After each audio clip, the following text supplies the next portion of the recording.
Do you know the fastest way to demotivate a high-performing team? Have you ever worked on a team where your contributions felt overlooked or underappreciated? And how did that impact your motivation? Hi, I'm Seth Dobbs, and this is the Principle-Driven Leadership Podcast, where I share principles of leadership along with examples of how to apply them to help make you be the best leader you can be. These principles are based on my years of experience as an executive leader in building teams and organizations and in coaching others to become leaders themselves. And I believe that not only can anyone develop leadership skills, but that everyone can and should develop leadership skills. I think they're essential in helping you achieve your best in whatever way you might be trying to make an impact. And that's because leadership skills help you better influence others to effectively create durable results. And leadership is a journey. The step we're taking today involves thinking about how to lead in a way that creates space for the people you lead to truly excel. To demonstrate this idea, I'm going to talk about Hollis. Hollis worked in the digital advertising department at an ad agency. He had been there several years and had led multiple projects for a few different clients. Overall, he was regarded as a successful manager, and that when you had Hollis on leading an effort, it was sure to be a success.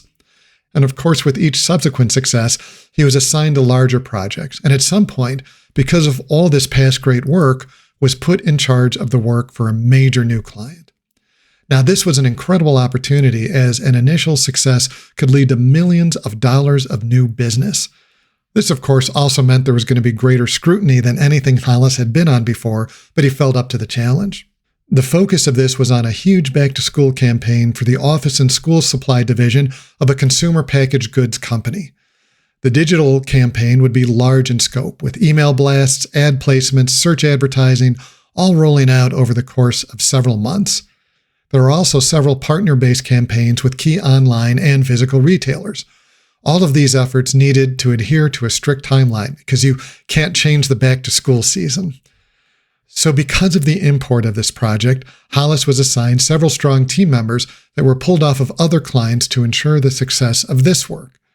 Things started off well, but as is usually the case with this kind of story, Hollis's team hit a bump in the road. There were various delays in getting the first ad placements that threatened the entire timeline. Hollis's management saw the indications of the delays in his status reports and called him to find out more about what was happening. Hollis explained that Kayla was not working closely enough with the client to clarify needs and requirements, and that Lao Sheng was struggling in getting the ad visuals right, none of which, by the way, was in his status report. Hollis's management reminded him of the deadline and the importance of succeeding, so he in turn went back to Kayla and Lao Sheng and reminded them as well. Kayla discovered that there was a key decision-maker at the client that was not originally identified and so wasn't part of how she was gathering information. She quickly made time with this stakeholder and brought them into the process, which made decision-making much more efficient. Lao Sheng talked to several of the clients, including the newly discovered stakeholder, about his approach and the conflicting needs to meet certain brand guidelines, but also to be more attention-getting. He came up with a suggestion that the client loved and ran with it. They were able to launch the first ad blitz on time and quickly determined that it was having the desired impact and raising awareness. In a large company meeting, Hollis's management praised him for getting this done, and Hollis thanked the management for the recognition that he planned to keep on track throughout the rest of the following months. Several more milestones passed this way, with challenges cropping up and the team getting things sorted out. Hollis continued to receive praise in company-wide meetings, and he always ensured his management that he would succeed. Hollis had a team meeting immediately after one of these company-wide meetings, and Lao Sheng confronted him. Lao Sheng pointed out that the team was working long hours and doing most of the work to sort out problems, to keep things on track, and to keep the client happy, but that Hollis never mentioned any of them when the praise was passed around. Also, based on some of the things that Lao Sheng had heard, he felt that Hollis was more than happy to mention the team when things went wrong.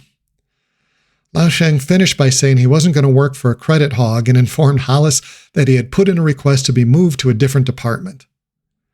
Losing Lao Sheng would be a major blow to the team and their ability to meet the final key milestone, and Hollis was at a bit of a loss. There are a lot of things at play here, including a passive style of management on Hollis's part, but the biggest risk is created by Hollis not sharing the credit, which brings us to the principle for this episode. Let others shine. People need the space to succeed and then to be recognized for that success. Lack of recognition and appreciation can be one of the quickest demoralizing forces in any organization. Now, there are many ways to recognize and express appreciation, and different people will respond to different methods. However, the consistent pattern I've observed is that most people will respond to a repeated pattern of no recognition, likely to your detriment as a leader. Hollis was taking an approach that was bad on several levels. When there was praise, he was right in front of it, absorbing it all. But when there was a problem, he took a step back and suddenly acted almost like he was an outside observer and blaming others.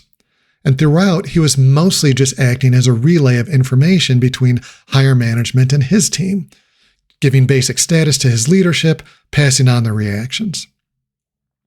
The thing is that as a leader, you're not simply a pass-through of information between a hierarchical structure. You're not a relay point. You're influencing and motivating others to effectively create durable results. As with Hollis, you're at risk of not creating durability if you grab the spotlight and don't let anyone else receive recognition. And this is more than simply a technique. Think letting people shine is more than just giving them praise. You should be giving the people you lead the space to succeed, to use their skills and expertise to bring about amazing results and to grow and to learn.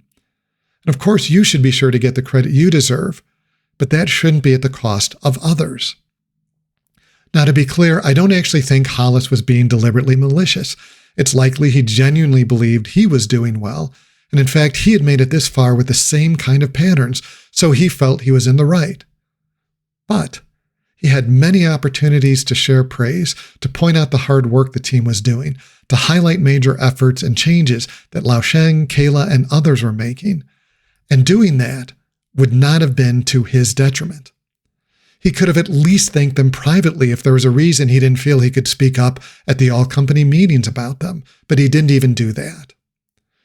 So ultimately, what this principle comes down to is that people are often motivated by being able to use their expertise to solve challenges and to be acknowledged for doing so.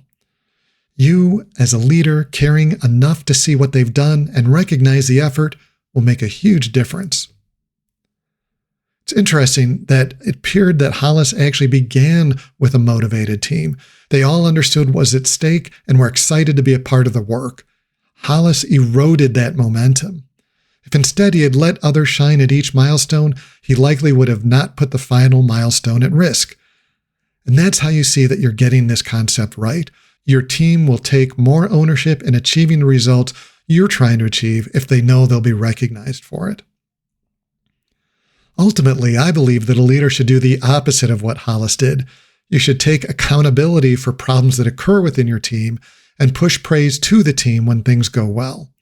Again, I'm not saying you shouldn't take credit for success as well, but just note that the biggest successes are shared successes. And to me, this is one of the most enjoyable aspects of leadership, bringing the best out in others, giving the space for people to learn, to grow, and demonstrate what they can really do is just incredibly rewarding. It also creates powerful results, both in the near term and durably in the long term. So I'd like you to reflect on the past couple of months. Are there situations where you could have recognized a team member's contributions better than you may have? Identify a recent project or collaboration that you were part of. Who contributed significantly to its success, and how could you recognize their efforts more effectively? Thanks so much for joining me. Please subscribe, follow, comment, and share with a friend if you liked it. And send feedback and questions to contact@pdlpodcast.com. And join me next time, where I'll talk about how principles are more durable than practices.